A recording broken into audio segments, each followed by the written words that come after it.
pris conscience du respect qu'il doit à son milieu naturel. Rien n'est inépuisable. Toutes les ressources doivent être protégées. L'eau, la plus essentielle, est un patrimoine vital. Cette richesse, certains en disposent, d'autres l'espèrent. Les hommes dont nous allons vous parler passent leur vie à l'identifier, la répartir, la maîtriser.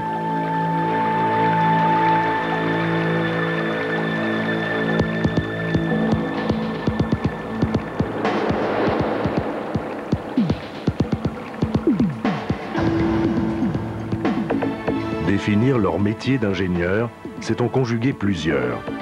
Analyser, comprendre, imaginer, proposer, aider à choisir, former, dans le respect des peuples, de leurs traditions culturelles et de leur environnement.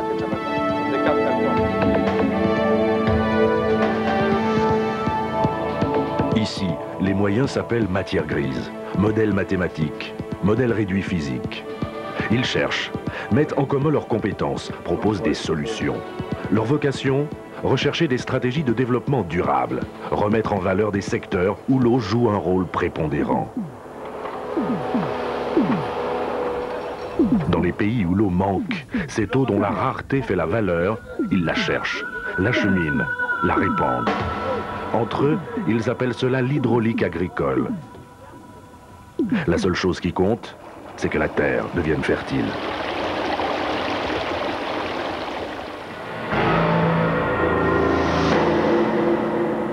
À l'approche des zones désertiques, comme au Sahel, ils travaillent à l'aménagement, à la réhabilitation de milliers d'hectares.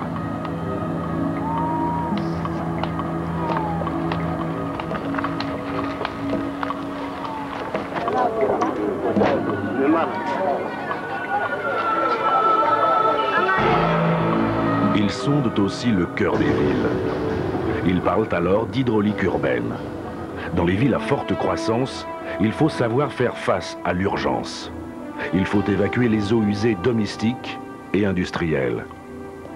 Là où les porteurs d'eau existent encore, il faut organiser la sécurité de l'approvisionnement, dimensionner les moyens de distribution, opérer éventuellement une remise en ordre des réseaux, mettre en place la gestion des services techniques chargés de la maintenance des installations et proposer parfois, comme à Istanbul, un système de contrôle centralisé.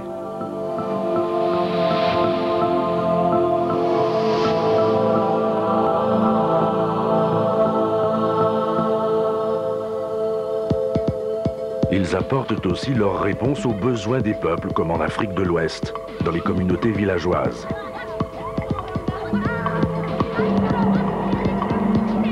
Pour les populations et leurs cheptels, ils ont étudié ou implanté 16 000 forages.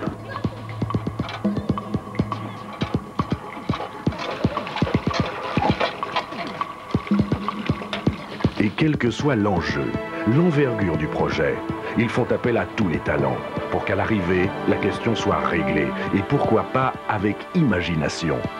Vélodrome et bassin d'orage, sens créatif, avec un grand S.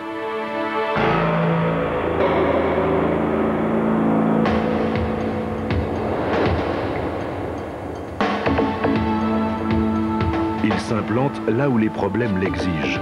L'irrigation par aspersion du sud-ouest de la France est une des techniques qu'ils savent apporter. Et à la base de chaque projet, ils mêlent en un dosage savant, souci du quotidien et réalité du terrain.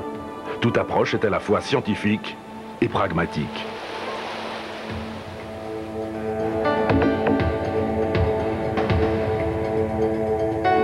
Ils visualisent des phénomènes pour déterminer la sécurité des ouvrages, les possibilités d'économie, la préservation des équilibres écologiques.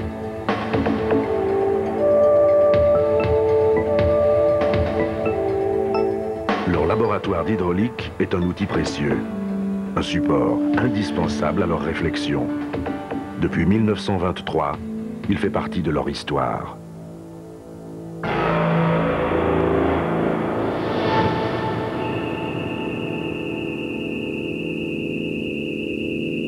Les ingénieurs dont on vous parle ont aussi conçu et testé l'acropode, une nouvelle génération de brise-lames.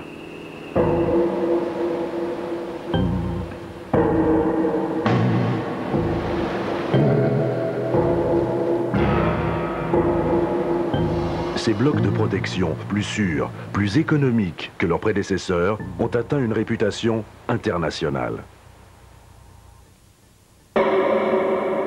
Si des chantiers doivent être temporairement isolés des flots, il n'est pas rare alors que l'on fasse appel à eux.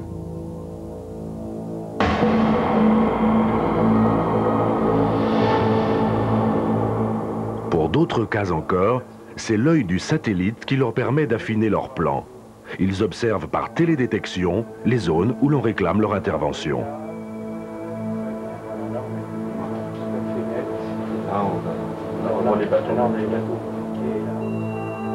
Partout où la mer embrasse la terre, ces gens-là ont une réponse d'équilibre.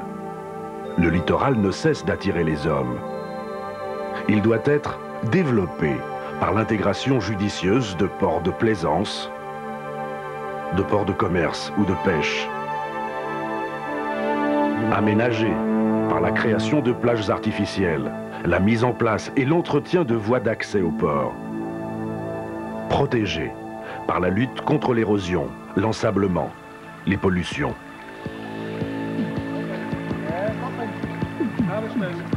Unique au monde, à Port-Revel, leur centre d'entraînement à la manœuvre des navires accueille pilotes et capitaines de tous bords. Prévention efficace pour éviter accidents maritimes et conséquences désastreuses.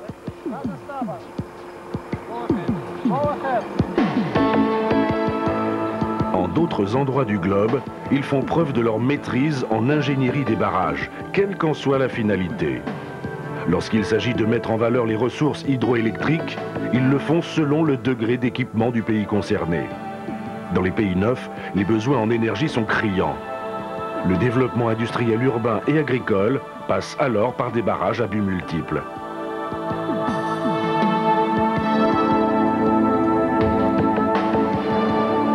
Au nord du Kenya, l'aménagement de Turkwel est une réalisation dont ils assument complètement l'ingénierie.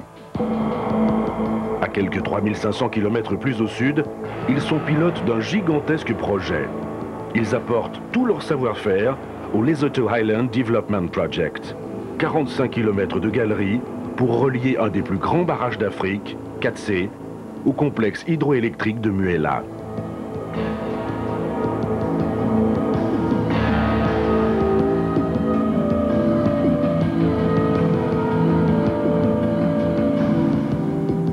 Ces réseaux de tunnels aboutissent à de puissantes cathédrales souterraines qui s'intègrent dans de vastes plans énergétiques. À l'air libre, ce sont de véritables cathédrales de béton aux superbes voûtes qui apparaissent. Ils en sont les auteurs.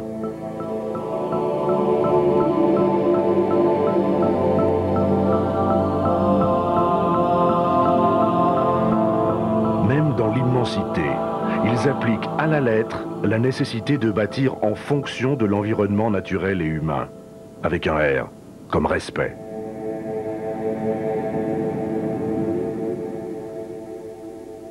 Ce respect s'applique aussi aux coûts, aux délais et aux règles de l'art. Dans tous les cas de projets pluridisciplinaires de grande envergure, ces ingénieurs ont la capacité de les garantir. Les basses chutes peuvent constituer des apports rentables là où les sites s'y prêtent. Cette technique plus récente, ils la maîtrisent parfaitement. Personne ne conteste aujourd'hui que pour l'appliquer, ils sont les meilleurs au monde.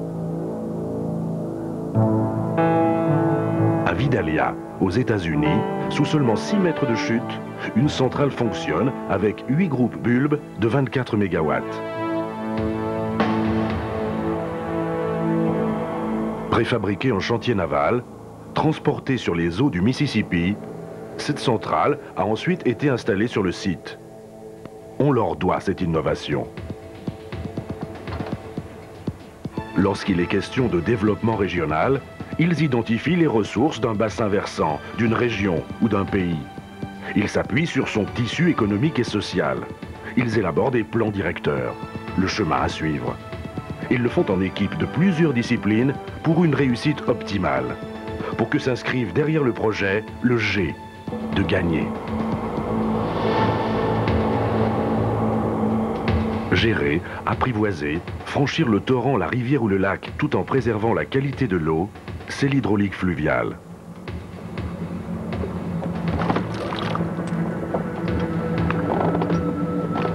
C'est aussi lutter contre les crues et autres catastrophes naturelles. Quand l'eau est richesse, ils répartissent. Quand l'eau est littorale, ils protègent. Quand l'eau est loisir, ils aménagent. Quand l'eau est fluviale, ils préservent. Quand l'eau est vie, ils distribuent. Quand l'eau est énergie, ils produisent. Depuis près de 40 ans, ces hommes affrontent tous ces défis avec succès, dans leurs dimensions économiques, technologiques, écologiques et humaines. Ils savent que rien n'aurait pu se faire sans la confiance de clients déterminés à progresser. Partout où l'homme a besoin de l'eau, sous toutes les latitudes, ils inscrivent en toutes lettres une signature de référence.